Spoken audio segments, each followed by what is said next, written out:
Welcome to Corrective Consciousness, episode 234, the podcast where we explore the inanity of pop culture. I'm your host, vysethebold, and this is Lotus Prince. And folks, we put together a fantastic show here for you. We are talking about the James Bond media franchise once again. This is part 2 of our retrospective on the James Bond media franchise. And I think we left off. We only really did generalizations. We talked a bit about Goldfinger. We talked about a couple of the movies that we liked, that kind of thing. But I wanted to delve into some other things about the franchise. So, in preparation for this, and also because it was just kind of timely, I actually watched all of Dr. No. Oh, there you go. I also watched a good chunk of From Russia with Love. From Russia with Love is the one with the Austin Powers character, like Frau Farbissina. Oh, yeah, 100%. What was her name? Like Clev or I forget, Clef? but you could see the obvious a parallel for sure. But the reason why I watched it is on New Year's Eve. Like literal New Year's Eve, I was doing my work from home, and I have like two screens. I have one where it has all of my stuff from work on it, and another where it has all my stuff from like my personal stuff. I was gonna say on the other has James Bond. Well, I usually have some like a YouTube video going on in the background or something, or music, something going on in the background while I'm working, and I went to Amazon Prime Video, and I was looking around, and apparently they warn you of stuff that's going to leave the service soon, and they apparently had a bunch of James Bond movies that were leaving once January 1st hit.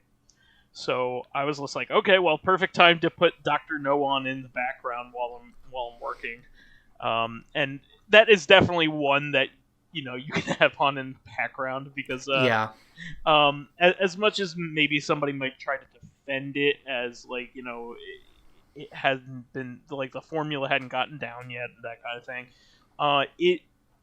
it even its climax is a lot weaker than you would think it would be.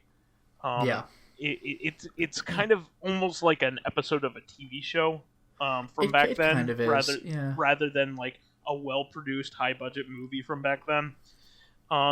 What definitely surprised me was it did have some of quite a few of the hallmarks from the very beginning. I didn't realize they did the like the gun barrel intro. Oh yeah, looking into the scope of a gun and he fires at you. All the way since the first movie. I didn't realize that.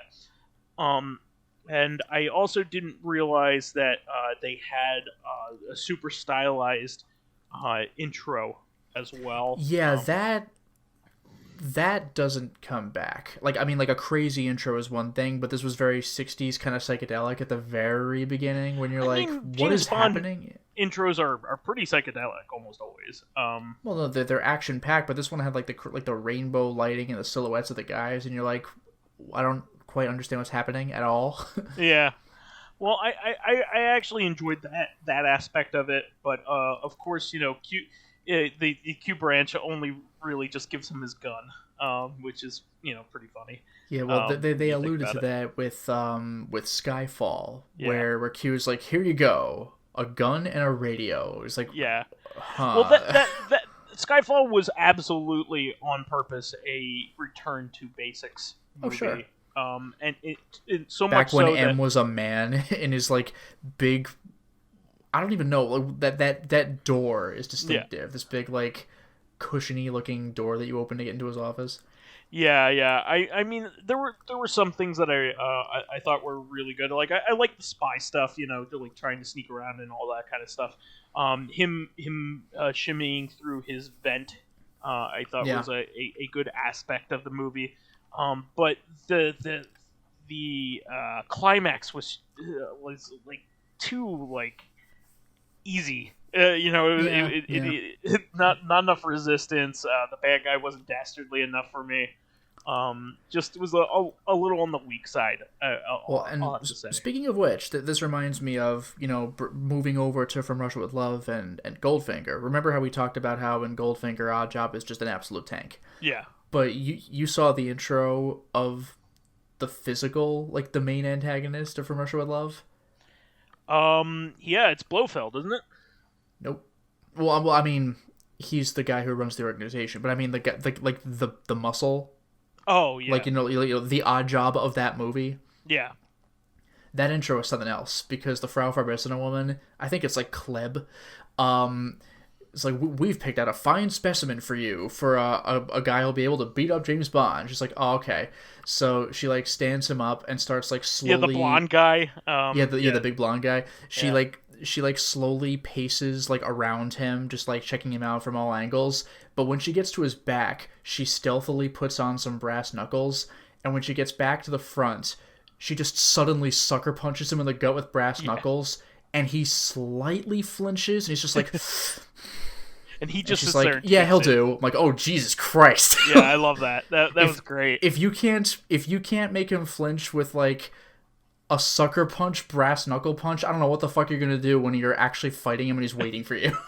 Yeah. So what I was That's why say Perry told me that both for this guy and Oddjob, James Bond eyed them in the books, and he was like, "There's zero chance I'm fighting this guy and winning." Yeah, I was gonna say From Russia with Love is like, if you ask me, is the real like first like. It kind of is, yeah. And it introduces Spectre, known in the books as Smersh. Yeah. Spectre just sounds cooler when you say it out loud, I guess. In the books, it's like, yeah, it's an acronym. Yeah, and Blofeld's in it, which is, he's like the main antagonist of Bond. So... Yeah, and isn't that the one? Was this the one where they had like the super chess champion guy? Yeah.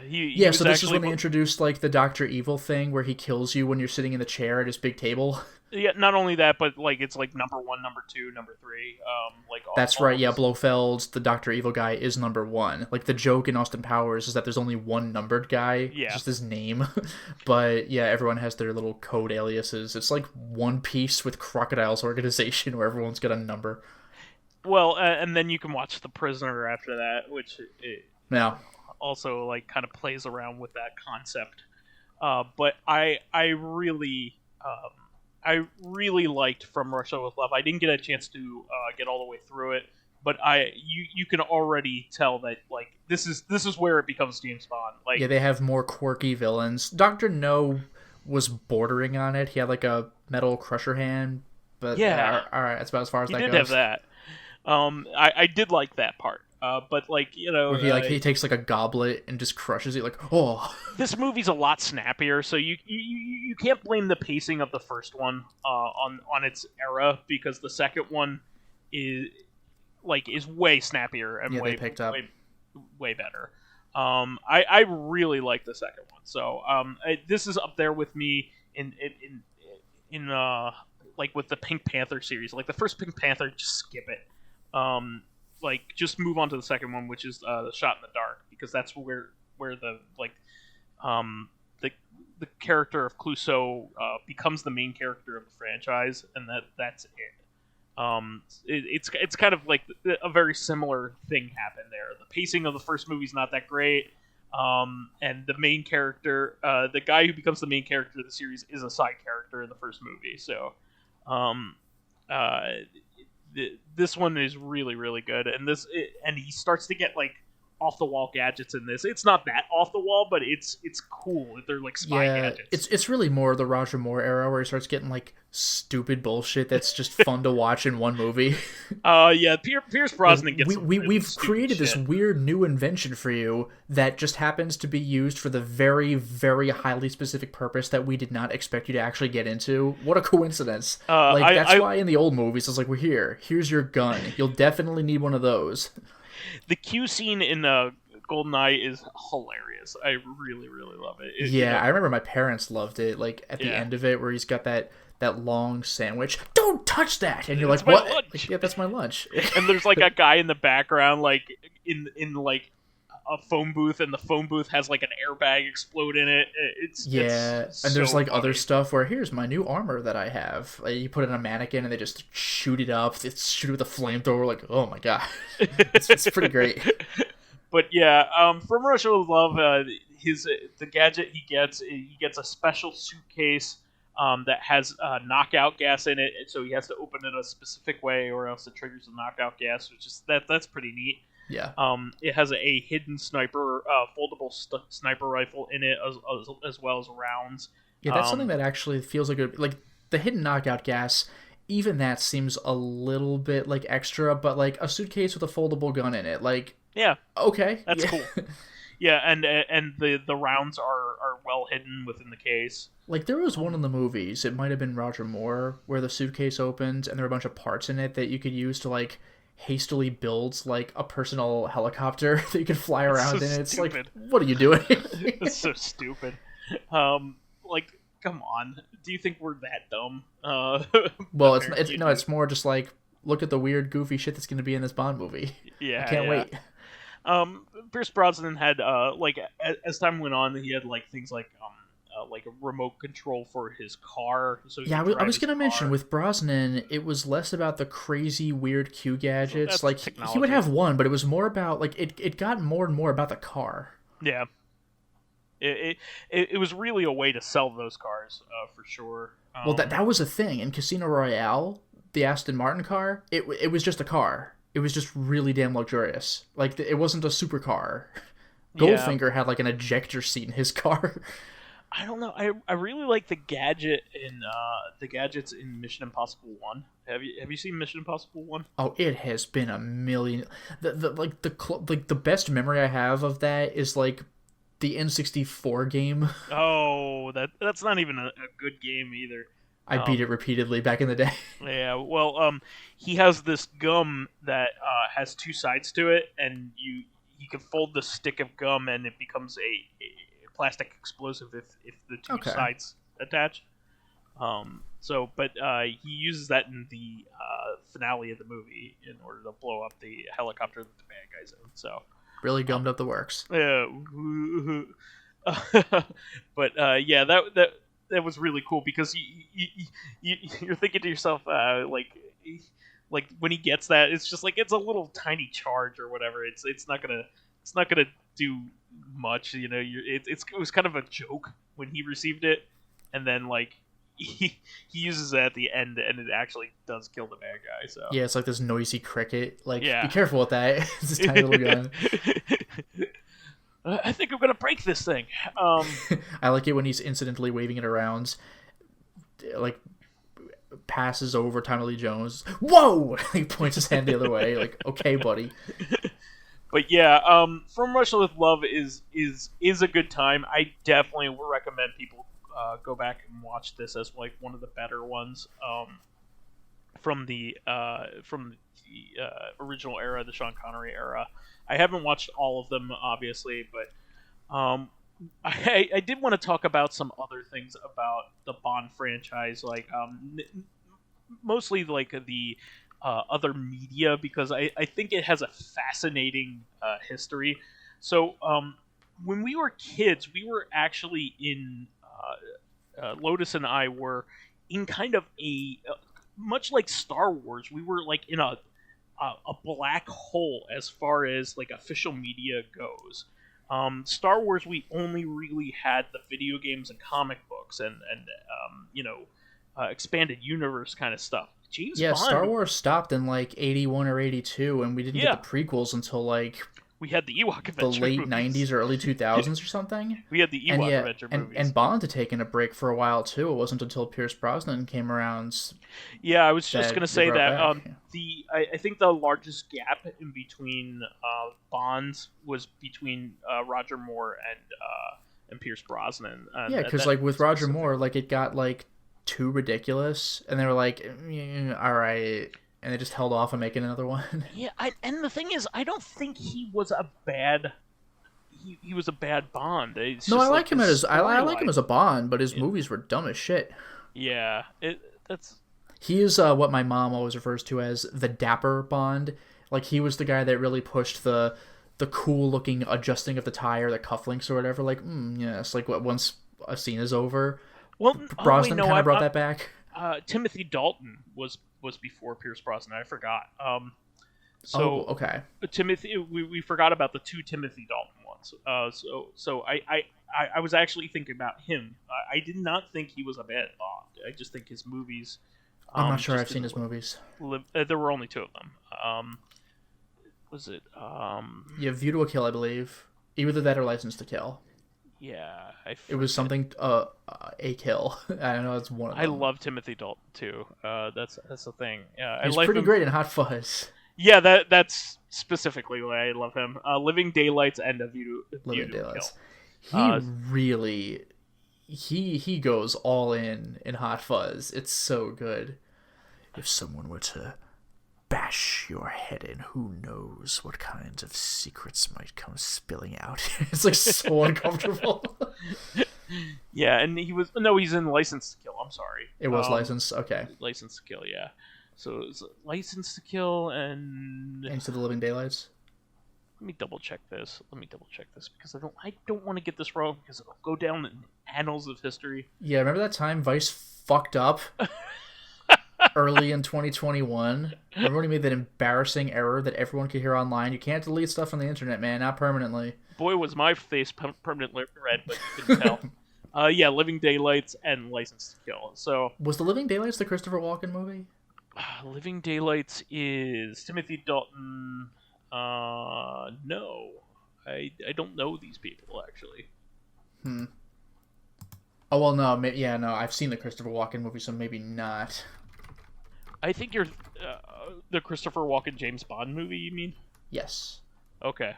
Yeah, I don't know. That was View to a Kill. Excuse me. Okay. Yeah. No wonder.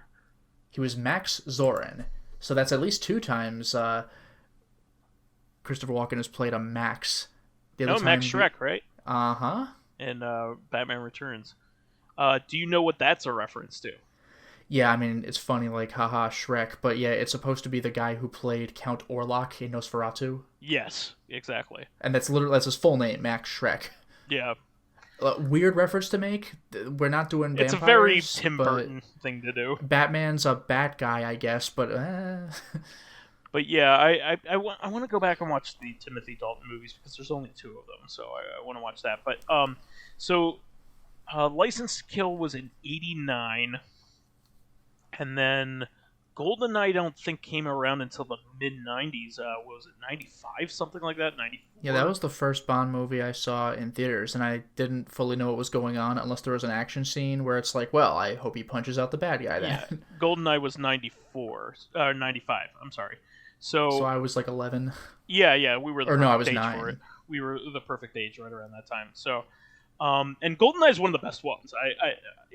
What a one to be introduced on, right? And yeah, it's a very good one. And the theme song was sung by the woman from Beyond Thunderdome. Yeah, Tina Turner. That's what she's known for. This is how you know Tina Turner. It's from the lesser known Mad Max movie. That's like something like my dad would say, like, oh, Julie Newmar, like renowned actress and ballet dancer. Oh yeah, she was Catwoman on the '60s Batman show as a special guest villain. Like, all right. She also did her like Santa Baby, didn't she? Or no, that's Eartha Kitt. I know she was in Seven Brides or Seven Brothers, a musical I legitimately enjoy. How many actresses played Catwoman in Adam West Batman? It was 3 or 4, I think. Yeah, including the movie, right? There were a lot. Yeah, it was a few. Did they even acknowledge that her appearance changed constantly? I don't know. I would have to go through the show. And like the Riddler, there were a couple of Riddlers. Yeah. One of them was Gomez from the Addams Family, like TV show Addams Family. Really? Yeah, not Raul Julia, but yeah, I mean, if you see his face, you'd be like, "Yep, that's Gomez." Oh, wow. I always remember him being like the spindly guy. The guy that's more well-known. This is gonna piss me off because I do know this guy's name. I've mentioned it repeatedly. I know Burgess Meredith was the Penguin. Oh, of course. Ed Gorshin, was that it? Okay, that sounds right. Frank Gorshin. Yeah, that sounds right. That guy is fucking untouchable. He is really the best. And Cesar Romero as the Joker. The Riddler was the Joker, and the Joker was more of a straight man. Like, the Joker had wacky, goofy shit, but the Riddler's acting was like over the top, way over the top. Like that could have very easily been the Joker. But getting back to James Bond, the reason why I mentioned that we had this like black hole of James Bondness going on is we did have a character that was introduced in the meantime named James Bond Jr. Oh, I thought you were going to say Mr. Larson, Happy Gilmore's boss, who happened to be an actor for Jaws in one of the Roger Moore movies, or a couple of them. Oh, wait, there were multiple actors that played Jaws? No. What I meant is that I said he played Jaws once, but... Oh. I mean, he did, but he was Jaws every time. Oh, okay, gotcha. He was Jaws. I said he was Jaws in one of Roger Moore's movies, but, like, what am I talking about? He was Jaws every time. Yeah, but yeah, Happy Gilmore's boss, the guy who beats his ass, that was Jaws. The one that gets, like, the nail in his head? Yeah. Oh, good. You can count, and you can count on me waiting for you in the parking lot. You don't want fucking Jaws to say that to you. Scariest thing ever. So I find James Bond Jr. pretty hilarious because they also had to play around with the fact that they didn't want to make him James Bond's actual son. Oh, I always thought that it was just James Bond as a kid. No. Okay. He is James Bond's nephew. Oh, well, thank God the canon is spared. Now we can keep making the movies like normal. Yeah, and I thought it was going to be like the DC movies versus the DC animated show. Like, they each just do their separate thing. Yeah. Like, do you have to tie it into the movies? Like, nobody's going to care that there's a not Odd Job in James Bond Jr. Well, no, actual Odd Job and actual Jaws are in James Bond Jr. Wait, they can't stop the kid either? Nope. Wow, maybe they should stop being rehired for, like, Spectre and Goldfinger. Well, Odd Job and Goldfinger was killed, so, like, what's that all about? And Nick Nack from Man with the Golden Gun is in the show. Oh, nice. I don't know why. He just kind of is the assistant guy. Oh, wait, no, and Goldfinger is in there as well. Goldfinger himself. Yeah, Goldfinger. Goldfinger himself. also died in Goldfinger. Like, what are we doing? I don't know, man. Is this before the movie? I need to keep my lore straight. How's this going? Yeah, Auric Goldfinger also appears along with his assistant Goldjob from Goldfinger. It is revealed that Goldfinger has a teenage daughter named Goldiefinger. By the way, I love how on the nose the name Auric is as well. Oh, is that's the Latin name for gold, isn't it? Yeah, like the chemical symbol is AU. Yeah, AU, because that is the Latin. Like, what a coincidence that his name... Well, I mean, I suppose it could have had changed, but get out of here. It's like the woman of that movie is Pussy Galore. Get the fuck out of here. And Octopussy, like, what are you doing? And that wasn't even... I mean, we talked about this last time. That wasn't even, like, a thing. They just made it that way. I guess that's what I'm calling myself. I am Octopussy. I'll say it with a straight face every time. How do you introduce yourself? That's ridiculous. Dr. No was in it, who also died in Dr. No. Yeah, I don't know. Maybe this is alternate universe Bond. But no, he can't be his son, though. Whatever. Who cares? Bond's had sex with enough people. It could be his son. I don't care. There's a Bond girl named Mercy Buku. Oh, really? There's Christmas Jones. A lot of dinaro. Oh, man. That's terrible. That's an actual Austin Powers joke. Like, a lot of vagina. Yeah. Like, a lot of something. Like, Terra Firma. Oh, my God. You know what these are, actually? These are Carmen Sandiego villains. Haley Comet, Lotus. Oh, Haley Comet. No, these are straight up Carmen Sandiego. Like, where in the world is Carmen Sandiego villains? This is really bad. Like Servile, like Captain Planet villains, like Verminous, Scum. This last one is terrible. Wendy Day. Wendy Day. As in Windy Day. But these are Carmen Sandiego and like whatever that other thing I just said was names. But yeah, Captain Planet. There we go. So getting back to Captain Planet. So this James Bond Jr.'s like character design is almost like exactly Wheeler Nice. from Captain Planet, to the point where they're like you would not be able to tell the difference between the two unless you saw like the Captain Unless he Planet puts on a t-shirt. leather jacket and you're like, Yeah. oh, he's the Captain Planet No, guy. they both wear a leather jacket. They look almost Oh, exactly come on. the same. Unless he has the undershirt, which has the planet's sign symbol. Yeah, He's the Captain Planet guy. That's what I was saying. There were 65 episodes of this garbage. I kind of want to watch it, at least. I mean, they're dumb pun names, but at least they're not pussy galore. Well, nothing is. Yeah, come on. Like Christmas Jones was like refreshing. It's like it wasn't like a phrase. Christmas is a weird first name, but whatever. That was so bad. Yeah, that's the one reason that they named her that. Was for the end of the movie line. So bad. Got him. Take that, I was in the theater when they said that, and like people in the audience went, "Oh, come on!" Yeah, that's great. Also, earlier in that one, Pierce Brosnan she was just like, "Would you like to see my figures?" And he like everybody's like, "Shut the fuck up!" Yeah, that's when it was starting to play its hand too much. That's something that the American movie did, like Die Another Day. Like, my name is Mr. Kill. Really? Like, you're not even trying. Yeah. Oh, there's a name to die for. The name is already the joke. Like, you don't need to do that. But yeah, I also wanted to mention the video games at this point because we have to mention the video games. Oh, there was a video game? What's that? There was a video game?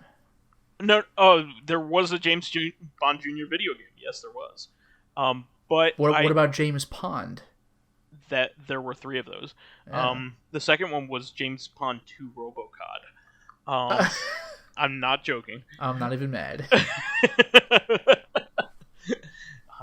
British garbage. That's what that was. But yeah, I would say it's a bunch of cod swallop. Got him. But I actually wanted to mention like all of the James Bond video games, or at least like the most important ones. So, I would say that there was a James Bond game for the Atari 2600. I would not, and ColecoVision and Commodore 64. I would not go back and play that. It is not fondly remembered by anybody. I don't even know what that plays like. My guess would be like more like a spy game where you like a Metal Gear Solid or something where you like avoid guys, but I have no idea. I have no Actually, it's unlikely because Metal Gear Solid got pressed for doing that. I am absolutely sure that it is not good because we wouldn't know about it as being a good Atari game because it's a famous franchise at this point. So, let me just I'm gonna delve into this. Like, what is this? Oh, at least it's an action game. It's not like E.T. or Raiders of the Lost Ark where it's like impenetrable. Yeah. Fair enough then. Yeah, it's like a side-scrolling kind of airplane game. That's weird for James Bond, but anyway. So it has 4 different levels, so that's interesting. But there are a bunch of other ones, like Data East made a spy game, and I think in certain versions of it, it is A View to a Kill. I believe. Let me double check this because it might be Living Daylights because I remember it being a Timothy Dalton game. And it was an arcade game. But yeah, there it is. The Duel. James Bond 007, The Duel. It was on the Mega Drive, the Genesis. So it was made by Tengen and Domark. Yeah. So I thought this was originally a Data East game or something. But yeah, really interesting. But it doesn't get really good until the Nintendo era. Most of these games were not that great, but then you get GoldenEye, which is a stone cold awesome game. Yeah, that classic on the Wii with Daniel Craig. What? Yeah. Which? Oh, you mean the the one where you play as Alec Trevelyan? Nope. What are you talking about? GoldenEye was remade on the Wii. Yeah, but you play as Alec in that. Oh, really? You I don't thought you you don't were play as Daniel Daniel Craig. Craig. You don't play as Daniel Craig. You play as Alec. Bizarre. You play as the bad guy. Yeah. So what do? Just not have most of the levels? Yeah, it was 007 Reloaded, I think. Huh. Yeah, I don't think. Yeah, I think you play as Alec Trevelyan in there, who's the How would that bad make guy any game. sense? Yeah, I don't know. I don't No, think you're right. Daniel Craig is in this one. Is in this one, but no, this is a prequel to GoldenEye, so you can play as Alec before he turncoats. Oh, that's bizarre. Yeah. All right, that's kind of clever. I didn't know about that. Yeah, so I knew it had something to do with that. But yeah, obviously you were really referring to the Nintendo 64 game, which I mean this revolutionized is obviously like gameplay for a long ass time. A potentially 4-player local multiplayer FPS game that actually played well. I mean, you can easily argue the controls have aged terribly, but at the time they played very well. Yeah, and people you have to remember that there were very few like stone cold classic 4-player games before this. I would say Bomberman was the only thing that could even touch this before that. And it should be able to touch this, considering it's been like 4-player compatible since like the NES. Yeah, but this game was just it was so you won't understand if you go back and play it and you hadn't played it before, because well, yeah, we tested that one. Our friend Mr. Ryu played it at PAX in like 2012, 2013. He was like, I can't get into this at all. And we all had played it back in the day, so we're like, oh, it's been a while.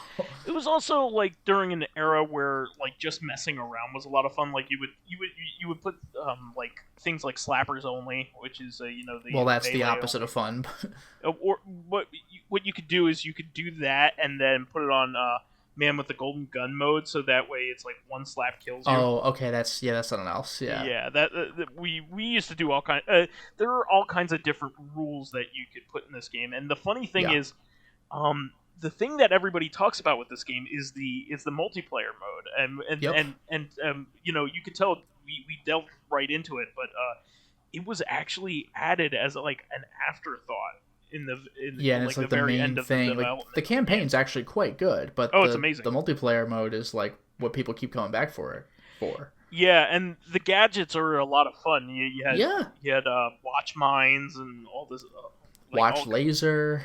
You had the Walter PPK, and you also had the Klob that's named after Ken Lobb, the producer. Yeah, it's a shitty gun. Yeah. You have the Moonraker lasers. Yeah, and like, not only was it like a really good, like a good adaptation of that movie in particular, but the multiplayer was kind of a celebration of the series as a whole. Yeah, it was like every villain you've heard of, every like character in the game. For multiplayer, you could play as Baron Samedi, Oddjob, Jaws. Oddjob could even throw his hat for a one-hit kill.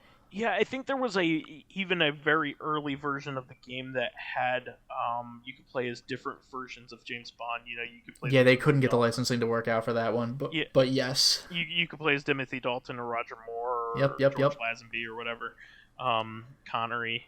by the way, one thing I should mention that's really cool about the single-player campaign is that there's easy, medium, and hard difficulties, but it's not just a matter of the damage you deal and receive. There are more objectives. Like in the dam, the first level, easy mode, get to the exit.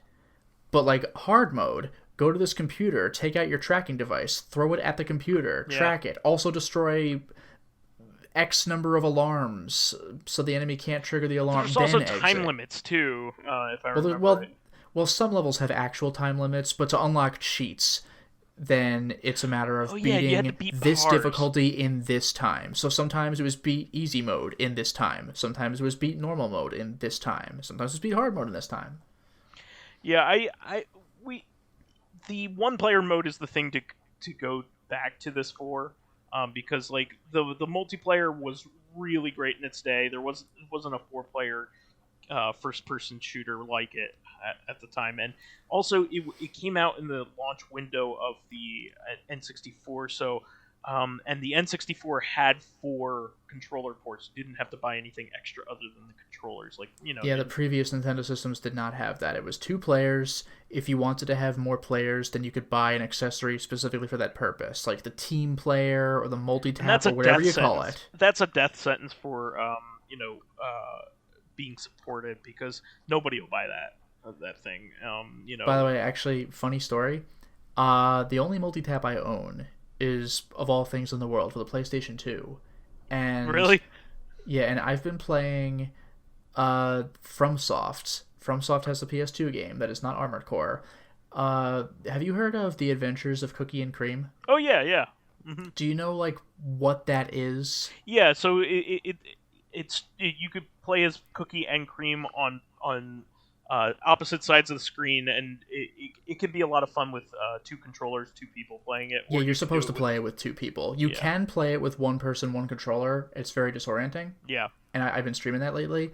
But there's a multiplayer mode where it actually supports fucking 4 players. Really? I didn't. That's the game. How does that work?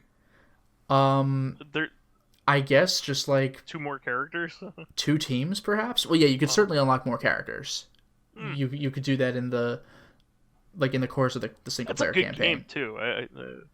That game was a lot of fun back in the day. Yeah, but like that game has 4 player support. It just amuses me. That is crazy. Yeah. Anyway, GoldenEye. So another thing that was great about this game was the music. The music was exceptional. Yeah, and I've heard talks with Grant Kirkhope about that, where like it sounds just like the movie. He's like, yeah, well, that was the idea. Like, it really does sound like an N64 version of the movie soundtrack. Like, you don't really hear music like that in most games, because this was specifically emulating a particular kind of sound.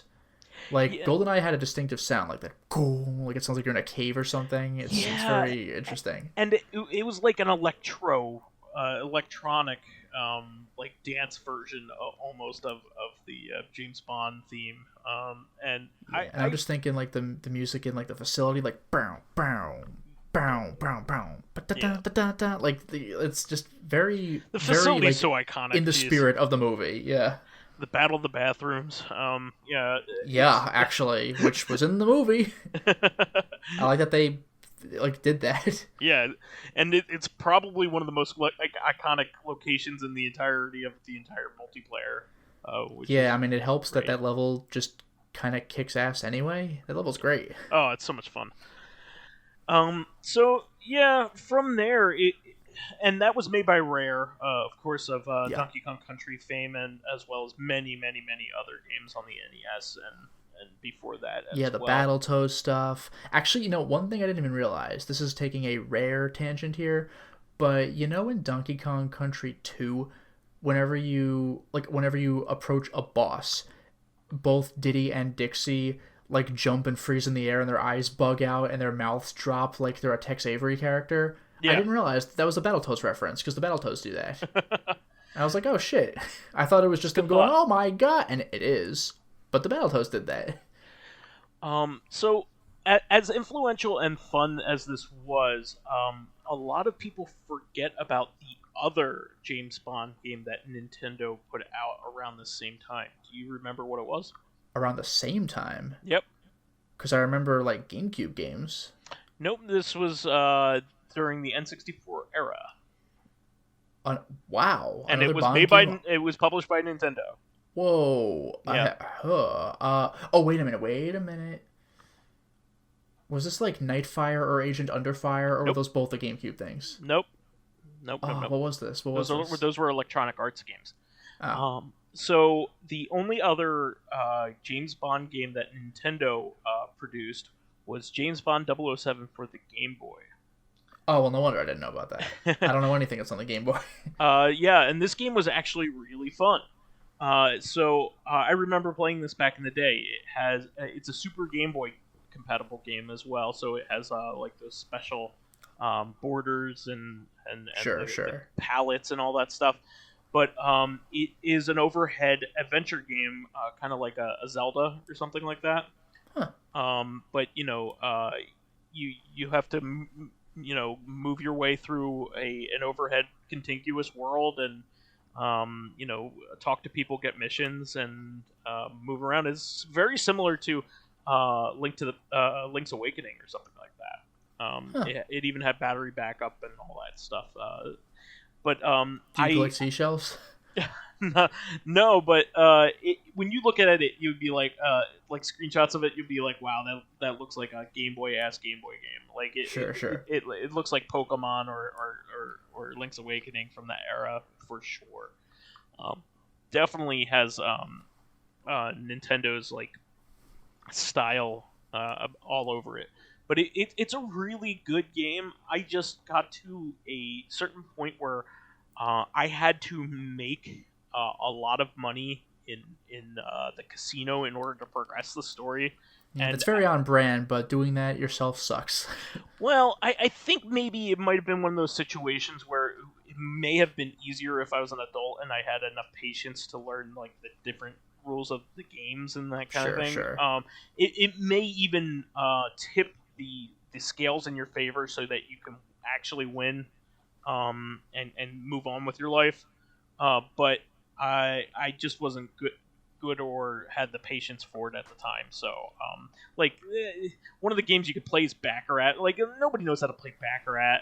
And speaking of which, by the way, speaking of nobody knows how to play Baccarat, unless you're like if you English. read Casino Royale, then you've learned how to play Baccarat. Yeah, because I was gonna say in the Casino Royale movie, the Daniel Craig one, they changed it to Texas Hold'em because people would know what the hell was going on. It's the correct decision. But Baccarat is actually not as complicated as it seems. It's actually very similar to Blackjack. It's in the Yakuza games. I've seen it. Yeah, it's very similar in that you have to hit a certain threshold. Yeah. You could probably play on Like a Dragon. Actually, I haven't tried the casino games in that because I don't need to. Yeah. Oh, do you not need to do that in order to get the Unknown fight? No, the Amon fight is the post game dungeon, so you're good. Oh, so I don't need to play shogi. No, but you can. I've come across the shogi. Yeah, that's right at the beginning of the game. Yeah, but I'm very relieved that I don't have to play that in order. Yeah, shogi is kind of like chess, but with some additional rules. Yeah. The newer Yakuza games label the pieces like K for knight, L for lancer, which is a rook. So, like, the older ones didn't do that, so all I'm seeing is Japanese characters, and I'm like, I am fucked. Like, I have no idea what I'm doing. Yeah, they're just straight up kanji. But, yeah, I was not looking forward to playing Mahjong and Shogi, and I'm glad that you don't have to play Mahjong. Although I will say that early game Mahjong's a decent way to make money if you save before you do it. It takes kind of a while, but... That's kind of like... I have to teach myself how to play it, and it's similar to poker meets rummy. Kind of. Kind of. Like and you could look up the rules in the game, but it's a lot. Yeah, well, it's a complicated game. I mean, there's a reason why it's as popular as it is in its the actual culture. Yeah, the actual way to play the game is simple, but like what kind of hands are you making? Yeah. Like there's so many things of possible hands you can have, and you're like, oh god. Yeah. I don't have enough room in my brain for that, especially since I won't use it at all outside of Yakuza. But after that is when Electronic Arts took over. So it's actually really a shame because you would think that after making one of the most iconic video games of all time, GoldenEye, they would keep them and they would allow them to continue to make new entries, and they didn't do that. I mean, to EA's credit, their games were pretty cool. Like, I mean, obviously people don't talk about them so much today, but like, they were solid enough titles. So, Tomorrow Never Dies was actually a pretty decent game. It was a little disappointing on the tail of GoldenEye, but if you want a sequel to GoldenEye made by its original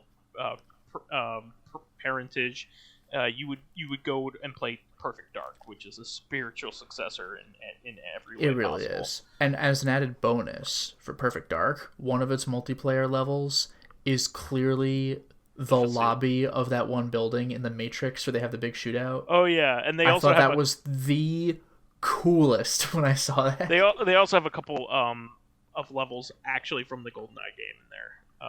Nice. Yeah, which Enhanced is pretty cool. with your expansion pack. Yeah, yeah. If you want to play that these days, you can play that on the Xbox One or Xbox Series systems. That's true. Rare replay. Yeah. Yeah, and it is the definitive way of playing it because you can use modern control methods like the dual stick methods. You could. Yeah, that's one thing we didn't mention earlier. The control. I mean, we mentioned that the controls didn't age well, but like, picture this: N64 controller. You're not using the D-pad. You move with a stick. Your left hand is on the middle prong of the controller for the stick. Your right hand is on the C buttons because I believe you strafe with the left and right ones. Yes. But what's awkward is you know how moving while aiming is something of a new phenomenon like PS3 era. That was not a thing back then. Yeah. Now this is first person. So like if Unless somebody's you mouse and keyboard on PC. Yeah. So if somebody's above you or below you or something, and you want to precisely aim, basically like move your, stop. Yeah. You would have to stop. You have to hold R and then move the stick around, so you're not moving, you're pivoting or whatever. Now, I mean, other people have to do that too. That's the balance. But boy, is it awkward. And if you want to duck, hold R and press C down, and then either press it again or press R and C up to stand back up. Like when you're used to it, like it's playable, you know, like you can get good. Like there comes a point where it starts to feel natural, but if you're coming into this game the first time ever today, you're gonna hate every minute of it. Well, you could engage in the secret control method. Did you know about this? Well, I mean, there are many controls that you can select from, control styles, which, by the way, are named after Bond girls, like Goodnight and Honey and stuff like that. Well, did you know that you can plug in two N64 controllers and use them as dual stick methods? Oh, that's clever. Yeah. I remember seeing that as one of the control methods, but I didn't understand what that was. Yeah, like well, the at the concept time of that wielding was two controllers was like, why would I? It was bizarre, but you go back to it and that's the way to play it now. There's actually an old Games Done Quick run where it was that control method, but with two players. So one guy worked the stick and the other guy worked the aim, and they made it work. And that's what I thought that control method was. I thought you needed a partner. I was like, how are you going to play that game? But like, it was meant for one person, two controllers. With that control method, you can actually just use two hands. You can that's actually quite controllers clever. By the middle prong.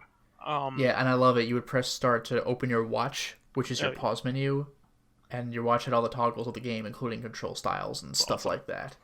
But the only other game that I know of that had a control system similar to that was Pod Racing, and Star Wars Episode 1 Pod Racing. Also N64, I believe. Yes. Well, the first version of it, for sure. Yeah. But yeah, EA went on to make Tomorrow Never Dies for the N64 and The World Is Not Enough after that, which was the progression of the movies. That's how those are the next two movies that came out, yeah. They also did The World Is Not Enough for PlayStation as well. Wasn't as good on their N64 version, of course, was 4-player and all that. And 007 Racing happened around the same time on PlayStation as well. Which, it's funny because it sounds stupid, but when you think about it, like racing with the Bond cars, like that's kind of like why are you racing? That's stupid, but like playing it sounds like it would be fun. It's a bad game, but it was a good concept, for sure. Aston Martins and all the gadget cars and all that stuff. Yeah, with your little buzzsaws coming out of the wheels to hit the other guy's tires. I don't know if that's actually in the game, but that's a Bond thing from Goldfinger. Or a car that turns into a submarine. Oh no! That's from Stylo. That's not from James Bond at all. Yeah, right. I remember distinctly that happening with Roger Moore, and then he takes out champagne after that. Yeah, so fucking dumb. But you know what I'm referencing though? Yeah. That's what happens in the Plastic Beach phase, right? Yeah, that's when they escape from Bruce Willis, and then their car turns into like a fish, and they just swim away and end up on Plastic Beach. Yep. Remember that time Bruce Willis was chasing the gorillas? That was so weird. And that was my first ever Gorillas video, by the way, so I didn't know that guest cameos were like a pretty regular thing. Yeah. So I was just like, what is happening? Yeah. But yeah, I think we're gonna call it quits there because we're getting long in the tooth, and You know, I want to do the ones after this justice, because there's some decent Bond games after this, and I want to get I want to be able to get to them. Plus, we have other we could talk more Bond movies. Maybe I'll get a chance to watch one of them. Yeah, I like was their gonna say more. like Agent Underfire and Nightfire. I've dabbled in. I might have even beaten one of Agent Under them, Fire but was a good like, game. Yeah. yeah, that's really all I have to say is that I remember liking it, but I couldn't tell you much about it anymore. It's been a while. Yeah, I'm gonna talk a bit about it. I mean, like a bunch of them were pretty decent. I think Bloodstone was made by Bizarre Creations before they folded. Yeah, it Yeah, was. I never played that one. The only other one I've had any degree of experience with, I think watching my brother play like the first level, was GoldenEye Rogue Agent. Oh yeah, Great premise, but apparently, well, we'll get to it with the comments. yeah, exactly. So we'll move forward here and go into Yeah, fan yeah. stuff here. Okay, so Living Corpse says, Living Corpse has a few comments actually. So speaking of James Bond's Bond, IO Interactive's next big project is going to be a James Bond origin story. No word if it's going to play like Hitman, but makes sense they would be next to tackle the 007 franchise since Agent 47 is pretty much like an evil Bond or a villain from a Bond film. Even the mission World of Tomorrow from Hitman 2016 sounds like a Bond movie title. Yeah. And the plot is something like that. A mad scientist makes a virus that can target specific DNA, like fox dye and MGS. Wow. That sounds kind of awesome. Yeah. And Living Corpse has a few more comments here. Scaramanga was a great assassin, but an average scientist. Yeah, I remember that when Bond, because he had that solar ray gun that blew up Bond's plane, and Bond was like, "Oh, I see. You gather the particles from this and that, and concentrate them here, and fire with this technology." And Scaramanga's like, "If you say so, Mr. Bond. Like, science was never my strong suit." He was a scientist in GoldenEye Rogue Agent because reasons. That's an odd decision. When the one thing that the movie points out about his personality, he's specifically not a big science geek, and they make him the scientist. That's like in the Street Fighter animated cartoon where Balrog is typing with his fucking boxing gloves on. You're like, really, Love dude? that. Also, I wish Rogue Agent was better. A James Bond game where you play a villain has so much potential, but since all I'm killing is other bad guys, can I really be called a villain? I'm just some random MI6 agent who got fired for being too brutal. Hmm. It's insane. And then another comment. It's insane that because patches are a thing, game companies think they can just release 90s. Oh, I skipped a line. My fault. They think they could just release a glitched mess. We've gotten so used to it, it's become normal. If you did that back in the 90s, saved it, with a AAA game, you'd be chewed up. Well, yeah, because it's physical media.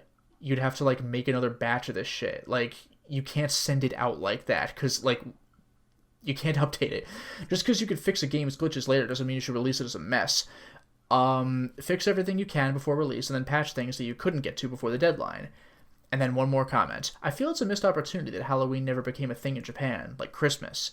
The Japanese can be crazy creative, so imagine what they could pull off at Halloween events. I do know some animes and Japanese games have Halloween-themed things in them. Yeah. Some of them, the horror genre, so small victories where I could take them. Yeah, look at, like, it's not a Halloween anime, but look at Soul Eater. Oh, Like, I do want to see that. it's not a Halloween show, but its aesthetic is extremely Halloween. Like, look at the opening credits. It's like you would think it's like the Nightmare Before Christmas anime version. It just looks like that. And then School Filmer has a couple of comments as well. Double Dragon Neon? I want to play that. Can't find them in the It's European really eShop good. just yet somehow. Anyway, here are a few of the things I got for Christmas. Borderlands Legendary Collection. I finished the main story as Roland, heading to the zombie island of Dr. Ned and its eerie ambient music, and the micro SD card is screaming for space now, due to the other two games taking up a lot of space. A red suitcase full of art supplies and a freaking drawing table. When it comes to keeping my hobby up and running, my parents are the best. What are they going to get you for next Christmas? I don't know. Guess it's back to the drawing board. Nailed it. And then the other comment. Haven't got much to say about good old James Bond, other than hoping Sean Connery rests well, so here's more about what I got in this week in the eShop. Like I said, I got Yooka-Laylee and the Impossible Lair, and I'm enjoying that one more than the original game. And that's what I heard. I heard in general people like that more than the original game. Probably because it reminds me of Donkey Kong Country, and the alternate levels are fun. I plan on finding every TWIT coin. That's a very British thing. yeah. That's very Rare's thing. Yeah. Like, I mean, British probably, yeah, but like rare threw in that shit every time it could. And all the tonics eventually. Anyway, up next is Streets of Rogue, then its character DLC pack, and maybe I'll aim for the Borderlands 2 DLC Commander Lilith and the fight for Sanctuary later. There you go. I don't want to say the usual thing that usually pops up around a new year in fear of jinxing it again. We all know what happened then. So I'll just say, let's see where 2021 goes. Fair enough. Yeah. And as for this week, we talked enough, I think, to make up for the time, but we actually do not have a question that was submitted this week, so we may very well have to go without. Yeah, well, I did think of one. Okay. This question is from a good fan of the show, vysethebold. Do go on. I hope I'm one of its biggest fans. He's not only a fan, he's also a member. Or else I'd be very scared of the person who is a bigger fan of it than me. So, what is your favorite Western RPG? Ooh. I gotta think about which ones I might have played. Like, I should say Western style too. So like Western style, Dark Souls. Okay. but like actual Western though. Yeah. I don't know how many actual Western ones I have played. Like, Baten Kaitos was still Japanese, wasn't it? Oh yeah. Even though it's a prequel, was American only. But it was made by Japanese people. This is like at Final Fantasy Mystic Quest. It's literally called Final Fantasy USA, but LOL, nope, it's Japanese. Like, I don't know if I've played many. Like, it sounds so lame, but Quest 64 might be one of the only things that actually counts. I mean, you've beaten The Witcher, right? Oh, that's true. It's not American Western, it's European Western. But I have beaten Witcher 1 and 2. That's true. Yeah. I would probably... If I didn't know any better, I would say the Mass Effect trilogy for myself. But yeah, I haven't played those, but that's a very they get solid very set of games. actiony to the point where I wouldn't even call them like RPGs by the end of it. Like, the first game is definitely an RPG, but then like the RPG elements get rounded out by the end of the trilogy. So yeah, like there are certain things that kind of have RPG elements in them, like, but aren't really RPGs, like the Tomb Raider reboot, kind of Remember Me to a degree, although pretty much any game these I think days. it's Capcom, but it was made in Europe. Oh, actually, you know what? Easy winner. What was I thinking? What were you thinking for not selecting it earlier? Mass Effect be damned. Charles Barkley should have been jam guided. Hell yeah. That's why I That's specified, a legitimate RPG. Yeah, but that's why I specified Western style.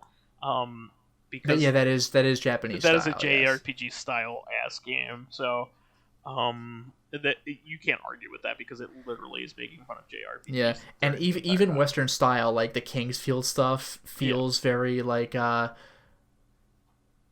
never get the name right. Was Wizards and Warriors the first person RPG system, or was that like the goofy looking Nintendo game? Wizardry. Wizardry, excuse me. Yeah, Wizards and Warriors was the silly side-scrolling NES game. Yeah. Wizardry. Yeah, Kingsfield was designed after stuff like that. Yeah, I was actually going to say that my favorite, in all actuality, is going to be Fallout New Vegas. It's just there you go. So good. There you go. That's a quality title. And same goes, I don't know if you've played it yet, but Outer Worlds is made by the same people. Yeah, I've actually been dabbling a little bit with that, and it's amazing. The dialogue is like the best part, and it's not nearly as it's a more focused experience than one of the Fallout games, so like you could beat it a lot quicker, and that, to me as an adult, like that's a great thing. I don't want a 10,000 hour RPG. Yeah, I don't have want that anymore for myself. Oh, by the way, I will throw out, I wouldn't say it's my favorite, but shout out to Baldur's Gate. Old style Baldur's Gate. I've kind of wanted to play 2.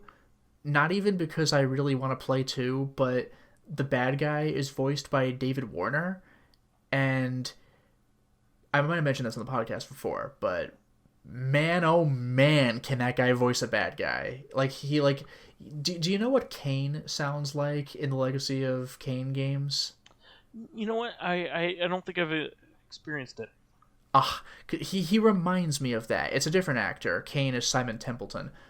Or it was either Templeton or Templeman, but Simon Temple something. And the villain of Baldur's Gate is David Warner, but like you should hear the calm and classy way that he delivers his lines. He was the "there are four lights" guy in Star Oh Trek. yeah, Yeah, the Cardassian. yeah. Tell me, how many lights do you see? Like that. That was him, Ugh. and he's the villain of a fucking Baldur's Gate game.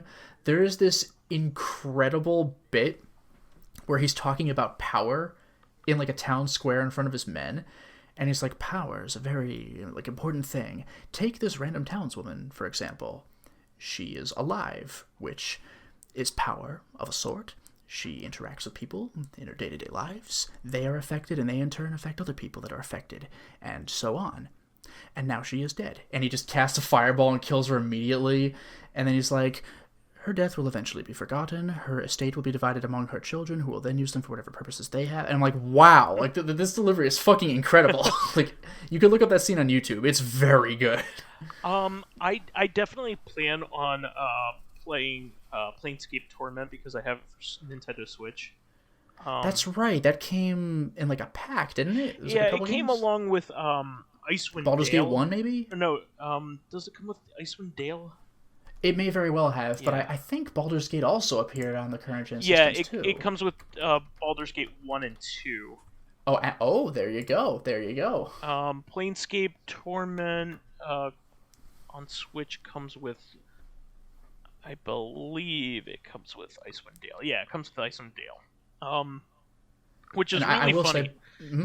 It's actually really funny because out of all of those Infinity Engine games, yeah, of that era, that's the Baldur's Gate and Icewind Dale and and Planescape Torment.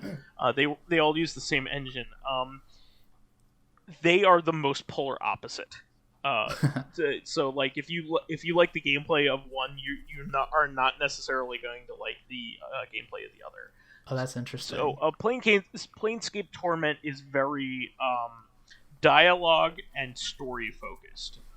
Much more so in a very unusual way. In fact, its combat is very much like a sideline activity in this game. So, like, it is not the focus at all. In fact, a lot of it is just trying to find out what happened, the nature of your character, where you came from, and all that kind of stuff, and dealing with people and manipulating them and all that kind of stuff through dialogue trees. Icewind Dale, on the other hand, is probably the most combat-focused game out of all of them, which is really kind of funny. It barely has a story holding it together.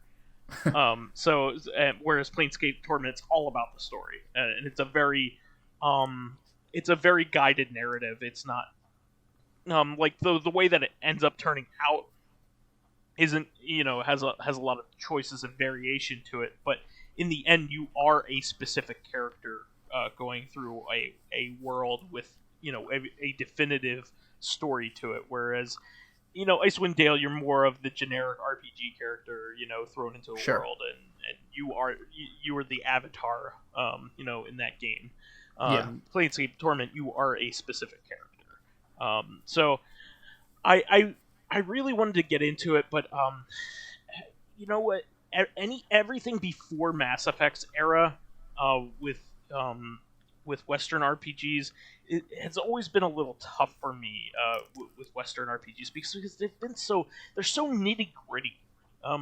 Western RPGs have like all these different stats, and you don't like, and you don't know how what affects what, and how I play games. Sometimes I get so wrapped up in like minor decisions, I end up getting paralyzed. Analysis paralysis. Well, but that's actually like there's good reason for it in certain games, because in certain games, like you could totally miss something, or you could get locked out from a quest, or the best way to complete that quest, or whatever. Yeah, and especially in that era, God only knows if there's even some like hidden stats that actually matter or whatever. That was always a thing, but I definitely want to go back and play this. I enjoyed the dialogue and the voice acting quite a bit, so I do want to go back to it. I just I'm getting caught up in that Yakuza, man. Yeah, do it. It's great. And I'm not regretting it one bit. By the way, sub or dub? Oh, you know how I roll. I always do subs. All right, because I just want to point out, and even though I played sub as well, Ichiban's like boss, like Arakawa. Yeah. He's voiced by George Takei. Oh, that's amazing. I mean, this day and age, video games and anime are really dubbed by really fantastic people. So, a few decades ago was kind of a spotty time. Yeah, like in the 90s and early 2000s, yeah, sure. You never knew what you were going to get. Metal Gear Solid 1 was as good as you got back then, and Snatcher. But, it's really come a long way. And, yeah, well, even some early anime was really good, like Dragon Ball Z. The early dub of that was really good. Really Dragon Ball Z had like 16 early dubs. Well, I mean the Pioneer one, the Ocean Pioneer dub. Yeah, which like is there, fantastic. like everybody wanted to get on Dragon Ball Z. There are at least 4 dubs of that show, and I don't mean the whole show, but at least 4 attempted dubs of that show. Sure.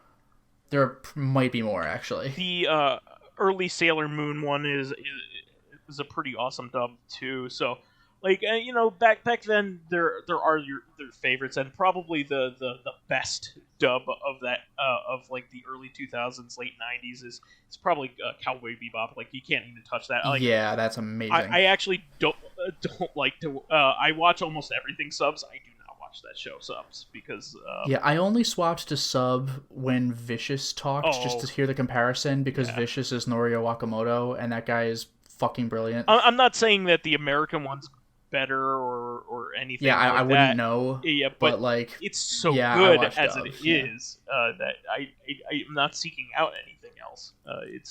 That's how I experienced it on TV, and that's why I like it. By the way, I just want to throw out there, Spike Spiegel, man. I believe. Well, speaking of Spike Spiegel, whenever you get to Judgment, I believe the main character is Steve Blum. Yeah, I was just gonna say, Steve Blum.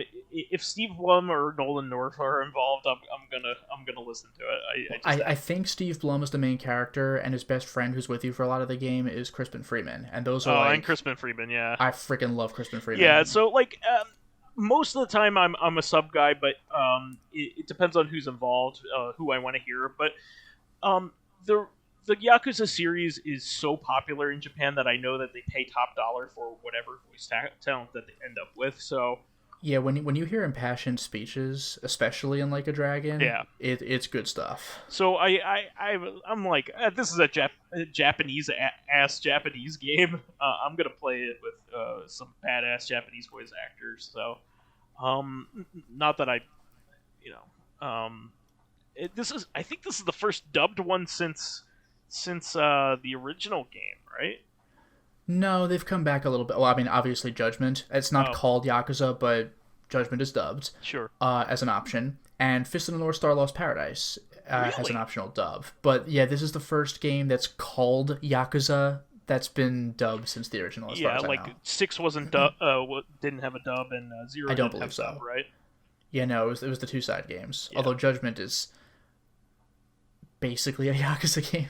How did you play that one? Did you play that with I played everything subbed because I was so used to the voices. Mm-hmm.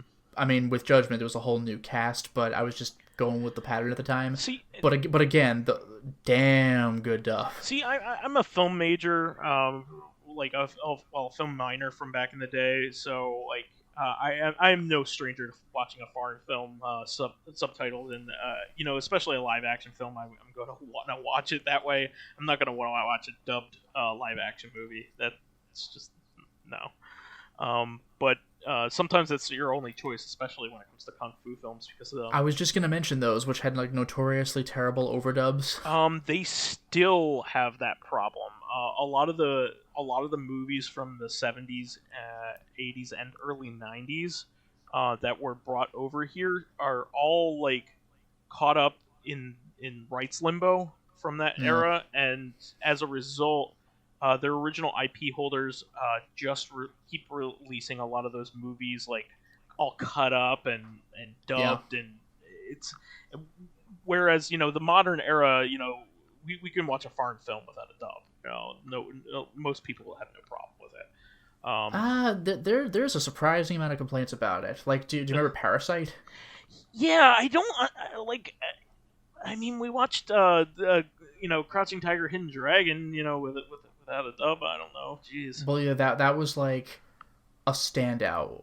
Like that was like a rare exception. Same goes with Pan's Labyrinth. Can you believe you're reading subtitles in the theater? I mean, people watch sub stuff constantly, but in the theater that like never happens. That's so that attitude is so.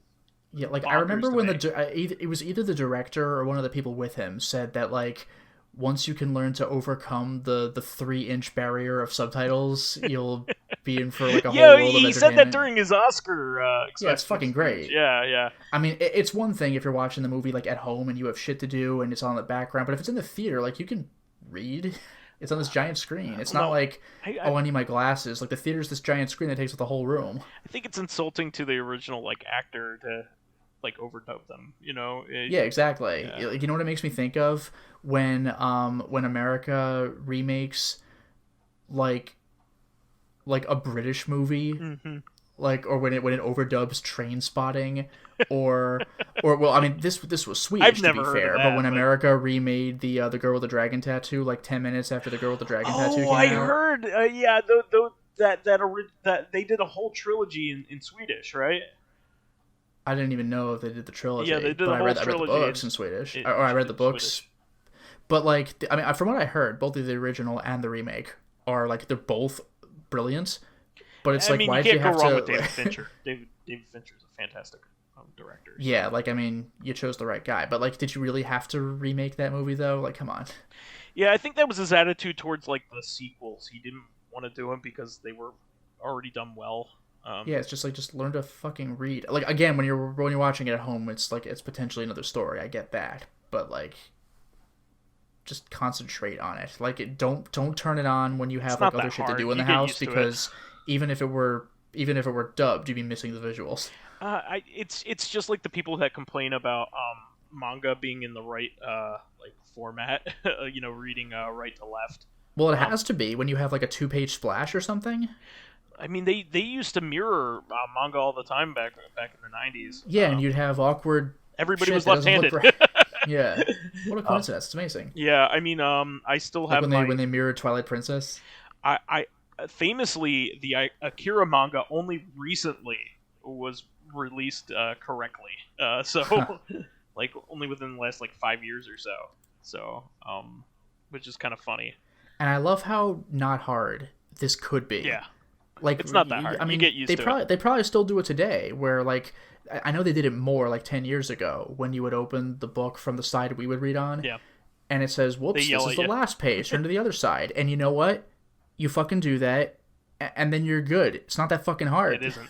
You get used to it real quick, and you do it like second nature. Like yeah. Oh, whoops! I opened the wrong side again, and then you immediately solve that problem. Like it's over now. Yeah. I have absolutely no trouble reading manga like that at all. I have no trouble reading subtitles while I watch. Yeah. Whoops! It doesn't make sense. Oh right, I read from the other side, and then you do. Yeah, that's the whole. That's it. It your brain gets used to it. Believe me. Like I mean, you're gonna fuck up the first couple times, but like, you're not on a time limit. It's fine. Yeah, my brain it's gotten so used to it that it's not even a thing anymore. Yeah, I just kind of wanted to. That's such a bummer that like some people will deprive themselves of a movie just because they don't want to watch subtitles. I mean, they do that everywhere else in the world. Because... Well, that's the thing. Yeah, America's the land of Hollywood. We have the big budget productions, and a lot of other places need to just sub what America's produced. In China, a lot of times they just show it with the American voice acting or just like whatever American actors, and then have and then you send in one foreign movie to America, and everybody just bitches. What's funny in Japan, they have like or in China they have 2 major languages. They have Mandarin and Cantonese, and they will show both subtitles in the bottom. Oh, nice. Yeah. So, like, you see, like, a big wall of text at the bottom of a lot of that could be scenes. A real problem during a big conversation. Well, I guess it's not that much because you could say more with less symbols. That's then. true. Do you remember that part in Hardcore Henry where all the women are talking over each other and the subtitles start to overlap and you can't even tell. We can't understand Russian, but if we could, it would have been disorienting. But then the subtitles, you can't follow that either. That was great. I love Hardcore Henry. My love for that movie is just so high. I'm very happy I saw that in the theater. Yeah, no, it's definitely a movie that's even better in the theater. I'm glad. I'm very glad we went to that. That was a really good time. I really enjoyed that. But I think we've gone off the rails. But yeah, so about Western RPGs, but I think we've answered that. But we do need more topics, guys. I told you this is what happens when I come up with one. We deviate from the topic so much. Yeah, we're talking about Light Yagami. Oh wait, fucking hell. Sorry, Light Yagami's the Death Note guy, but your character in Judgment is called Yagami. Oh, okay. I was gonna say, what does Death Note have to do with this? Yeah, sorry. Your character Yagami. We're talking about a sub versus dub, and now look what happened. Did you ever read that like one shot Death Note that they came out with recently? Nope. Oh, you should track it down because it's really interesting. It the god of death, was it Farouk or Ryuk? Ryuk finds another guy that he wants to test the book out with, and he takes it a completely different way and tries to like get around the rules of the book. Oh, nice. That were established with Light, and he has way different motivations. It's really interesting. I actually recommend you reading just that one story because it's only like, it's a very short one-off. It has like nothing to do with anything else. It's really good, but I definitely recommend it. But that is the show for this week. We want to thank all of our fans who contributed questions. Please keep us supplied with awesome topics. Please do. By submitting questions of your own via the YouTube and SoundCloud pages. I'm going to make Lotus do the next one. Oh my god. You better quest me. Quest me. Answer me these questions 3. You know what you should do? You should take that Quizmaster page from Clickhole from years ago. Oh god. You should answer Fiddle me. DD, I have questions for you. It's like, what the fuck? Answer me these questions 3. Oh man, the internet used to be a lot more fun than it is right now. While there, you can give us thumbs ups, likes, and 5-star ratings on iTunes. It helps promote and spread awareness of the show, and any bit of encouragement helps keep the show going. You can also catch us on Tuesdays for our sister podcast, Reactive Consciousness, the in-depth look at this week in our lives. Man, I can say this so much better than I used to. Finally, you can friend me as vysethebold on pretty much everything. And you can follow me on my YouTube channel, Lotus Prince. You can hit me up on Twitter at Lotus Prince. And finally, if you are interested in seeing my videos early, getting in on exclusive live streams, selecting upcoming games for me to Let's Play, or getting in conversations with me and other patrons on Discord. And perhaps, Bill. Then perhaps consider swinging by my Patreon account, which can be found at patreon.com/LotusPrince. Bill.